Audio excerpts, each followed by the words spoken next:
முதல் வாசகம். தொடக்க நூலிலிருந்து வாசகம். அந்நாள்களில் ஆண்டவராகிய கடவுள் மனிதனை கூப்பிட்டு, நீ எங்கே இருக்கின்றாய் என்று கேட்டார். உம் குரலொலியை நான் தோட்டத்தில் கேட்டேன். ஆனால் எனக்கு அச்சமாக இருந்தது, ஏனெனில் நான் ஆடையின்றி இருந்தேன். எனவே நான் ஒளிந்து கொண்டேன் என்றான் மனிதன். நீ ஆடையின்றி இருக்கின்றாய் என்று உனக்கு சொன்னது யார்? நீ உண்ணக்கூடாது என்று நான் விலக்கிய மரத்திலிருந்து நீ உண்டாயோ என்று கேட்டார். அப்பொழுது அவன், என்னுடன் இருக்கும்படி நீர் தந்த அந்த பெண் மரத்தின் கனியை எனக்கு கொடுத்தாள், நானும் உண்டேன் என்றான். ஆண்டவராகிய கடவுள், நீ ஏன் இவ்வாறு செய்தாய் என்று பெண்ணை கேட்க, அதற்கு பெண், பாம்பு என்னை ஏமாற்றியது, நானும் உண்டேன் என்றாள். ஆண்டவராகிய கடவுள் பாம்பிடம், நீ இவ்வாறு செய்ததால் கால்நடைகள் காட்டு விலங்குகள் அனைத்திலும் சபிக்கப்பட்டிருப்பாய். உன் வயிற்றினால் ஊர்ந்து உன் வாழ்நாள் எல்லாம் புழுதியை தின்பாய். உனக்கும் பெண்ணுக்கும் உன் வித்துக்கும் அவள் வித்துக்கும் பகையை உண்டாக்குவேன். அவள் வித்து உன் தலையை காயப்படுத்தும், நீ அதன் குதிக்காலை காயப்படுத்துவாய் என்றார். மனிதன் தன் மனைவிக்கு ஏவாள் என்று பெயரிட்டான், ஏனெனில் உயிருள்ளோர் எல்லோருக்கும் அவளே தாய். இது ஆண்டவர் வழங்கும் அருள்வாக்கு. யோவான் எழுதிய நற்செய்தியிலிருந்து வாசகம். அதிகாரம் 19, இறைவசனங்கள் 25 தொடக்கம் 34 முடிய. சிலுவை அருகில் இயேசுவின் தாயும் தாயின் சகோதரியும் குலோப்பாவின் மனைவியுமான மரியாவும் மகதலா மரியாவும் நின்று கொண்டிருந்தனர். இயேசு தம் தாயையும் அருகில் நின்ற தம் அன்பு சீடரையும் கண்டு தம் தாயிடம், அம்மா, இவரே உன் மகன் என்றார். பின்னர் தம் சீடரிடம், இவரே உம் தாய் என்றார். அந்நேரம் முதல் அச்சீடர் அவரை தம் வீட்டில் ஏற்று ஆதரவு அளித்து வந்தார். இதன்பின் அனைத்தும் நிறைவேறிவிட்டது என்பதை அறிந்த இயேசு, தாகமாய் இருக்கிறது என்றார். மறைநூலில் எழுதியுள்ளது நிறைவேறவே இவ்வாறு சொன்னார். அங்கே ஒரு பாத்திரம் நிறைய புளித்த திராட்சை ரசம் இருந்தது. அதில் கடற்பஞ்சை நன்கு தோய்த்து ஈசோப்பு தண்டில் பொருத்தி அதை அவரது வாயில் வைத்தார்கள். அந்த ரசத்தை குடித்ததும் இயேசு, எல்லாம் நிறைவேறிற்று என்று கூறி தம் தலையை சாய்த்து ஆவியை ஒப்படைத்தார். அன்று பாஸ்கா விழாவுக்கு ஏற்பாடு செய்யும் நாள். அடுத்த நாள் ஓய்வு நாளாகவும் பெருநாளாகவும் இருந்தது. எனவே அன்று சிலுவையில் உடல்கள் தொங்கலாகா என்பதற்காக கால்களை முறித்து சடலங்களை எடுத்துவிடுமாறு யூதர்கள் பிலாத்திடம் கேட்டுக்கொண்டார்கள். ஆகவே படைவீரர் வந்து இயேசுவோடு சிலுவையில் அறையப்பட்டிருந்தவர்கள் ஒருவருடைய கால்களை முதலில் முறித்தார்கள். பின்னர் மற்றவனுடைய கால்களையும் முறித்தார்கள். பின்பு அவர்கள் இயேசுவிடம் வந்தார்கள். அவர் ஏற்கனவே இறந்து போயிருந்ததைக் கண்டு அவருடைய கால்களை முறிக்கவில்லை.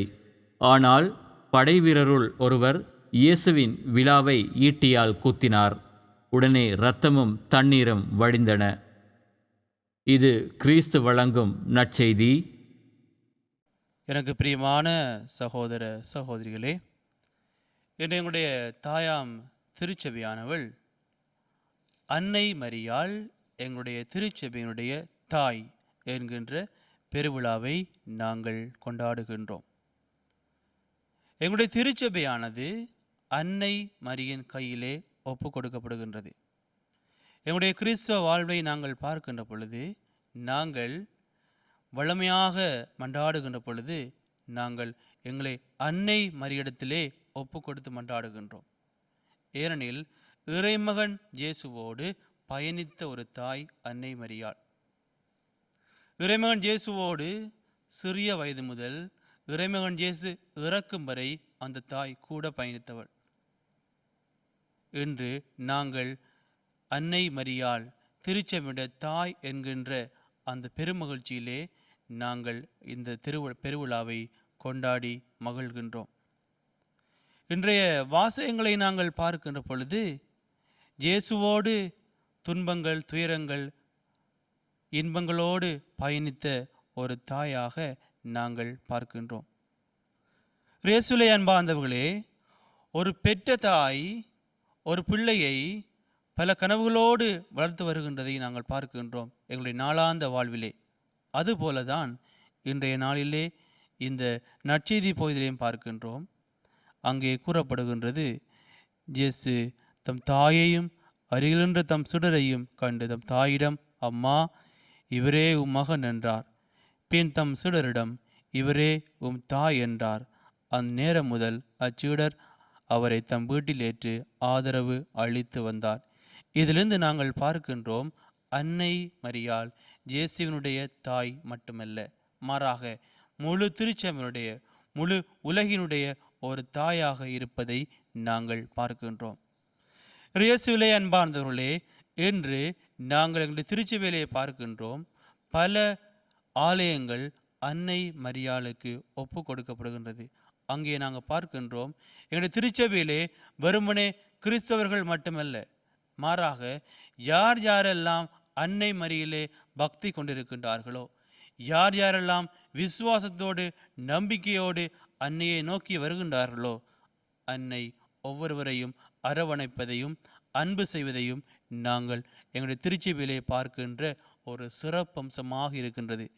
இன்றைய நாளிலே விசேடமாக நாங்கள் அன்னை மரியாள் எங்களுடைய திருச்சபையினுடைய தாயாக, என்னுடைய திருச்சபையினுடைய ஒரு தூணாக இருந்து எங்களை வழிநடத்துவதை நாங்கள் பார்க்கின்றோம்.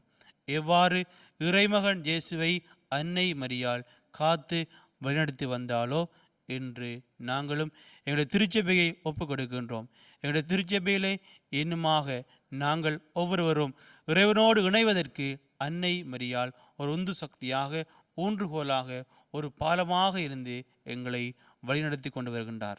நாங்களும் தொடர்ந்துமாக எங்களுடைய வாழ்விலே, எங்களுடைய வாழ்வையும் என்னுடைய வாழ்விலே வருகின்ற இறைவனோடு இணைவதற்கு எவையெல்லாம் ஒரு தடையாக இருக்கின்றனோ அவற்றை அன்னை மரியிடத்திலே ஒப்பு கொடுத்து நாங்கள் திருச்சபையோடு இணைவதற்கு வேண்டிய சக்தியை கேட்டு இன்றைய நாளிலே நாங்கள் அன்னை மரியாளோடு பயணிப்போமாக.